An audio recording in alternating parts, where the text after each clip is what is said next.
Fairy tales. Often whimsical, always memorable. Fairy tales are offered up by cultures the world over as a fine form of storytelling on whose pages can be found magic, excitement, romance, even salvation. Tell that to anyone but the fairy tale's main characters and they'd scoff at you. They might even punch you. What happens in the background of Happily Ever After? Often the fairy dust is reserved for a select few, while the rest of the towns, shires, and villages are left to fend for themselves, or worse, are blindsided by someone else's pursuit of their happily ever after.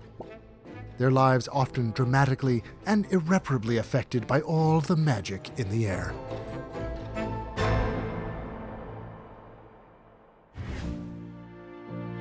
On this show, we hear from fairy tale characters who are, simply put, not famous, or in some cases, not even known. Though in the case of today's subject, we can all assume he was very well known in his prime. For he was a wizard. One of the cornerstones of medieval lore, the wizarding profession was such that one needn't be Merlin, with whom today's subject did have a somewhat fraught relationship, to garner some attention and praise. Even the most mediocre wizard was known for miles around and often greeted with some degree of reverence, which brings us to Leobard, a sort of run-of-the-mill wizard who commanded acknowledgement, if not out-and-out respect. Leobard roamed the English countryside for centuries until making his way to the New World in the late 1800s. These days, centuries removed from his wizarding glory, Leobard fancies himself a regular Joe.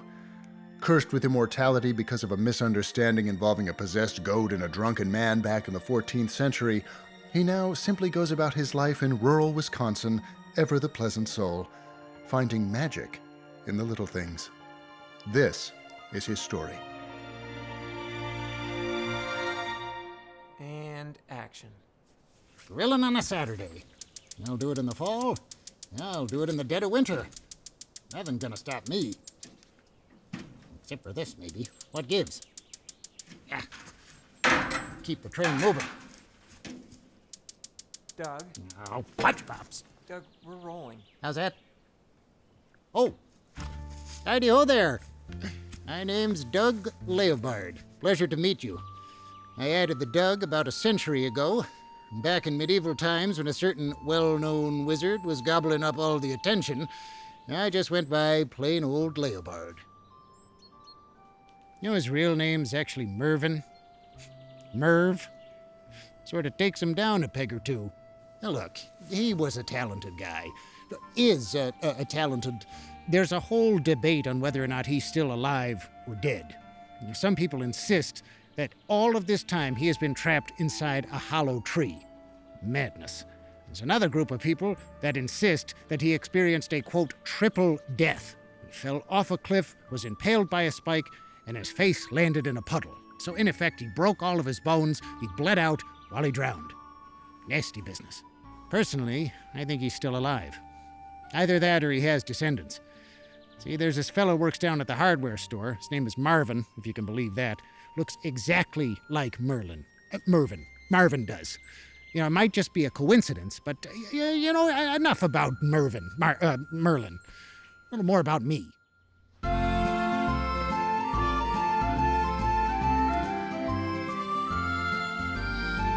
Some texts refer to me as Leobard the Great, but I always saw myself more as Leobard the Helpful, Leobard the Useful. Casting out your garden variety forest ghouls, turning water into mead on holidays, that sort of thing. Sure, I'd have to punish criminals and offenders at the king's behest from time to time, but that sort of work, it was never my bread and butter. Sometimes it could be a downright bummer. You know, you're casting a spell over here, ruining somebody's life over there. Messy. So I stopped doing that work altogether.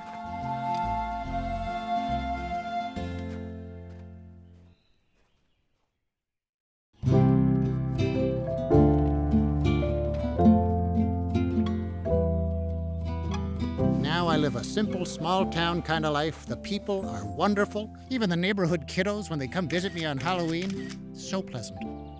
My mom thinks he's a weirdo. Well, what do you think of him? I think he's a wizard. And also a weirdo.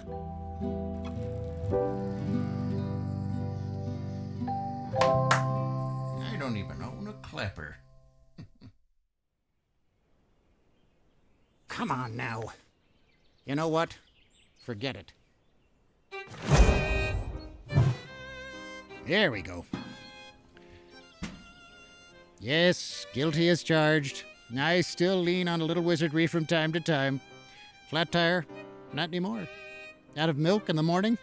Go on, check the fridge again. Boom! Full gallon, baby.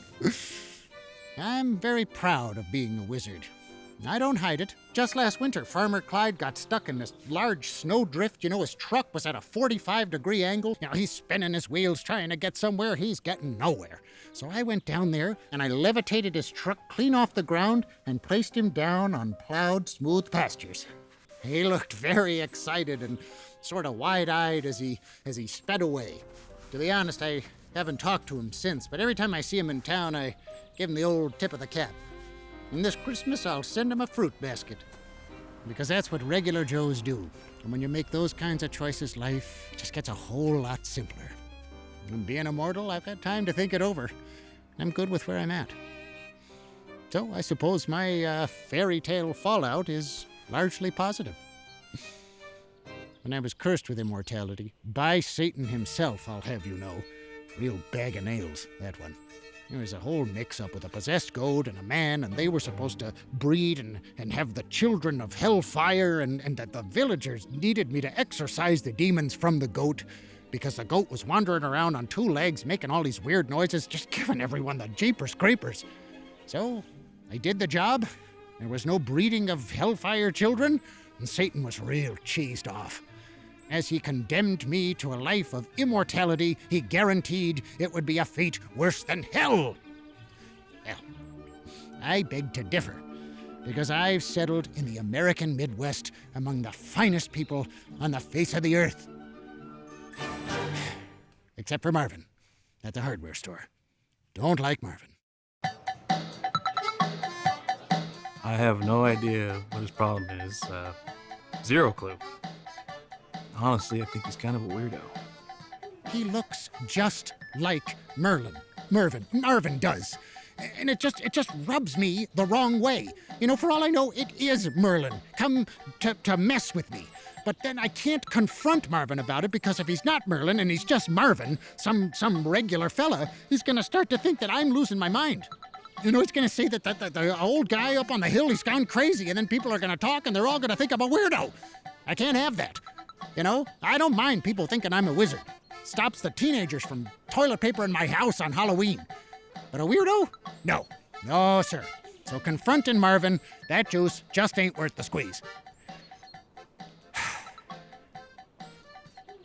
But aside from Marvin, I'm living the life I never knew I wanted in my youth, and it's a genuine pleasure. I don't mind telling you.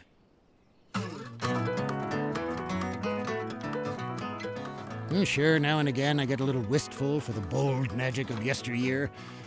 I like to see if I can still make it rain, like the kids are saying. Except I don't mean, throwing cash money down from the rooftops. I'm talking about atmospheric rain from a spell.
Happy to know this old wizard still got it.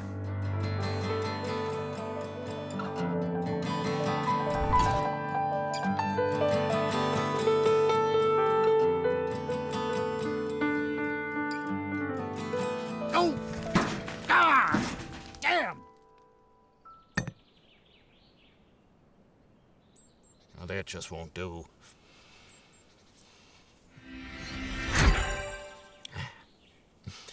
Well, that about does her. Wraps her all up. I'd love to keep visiting with you, but I'm hungry enough I can't put off this culinary wizardry I've whipped up any longer, and I'd hate to be rude and chat while I chew.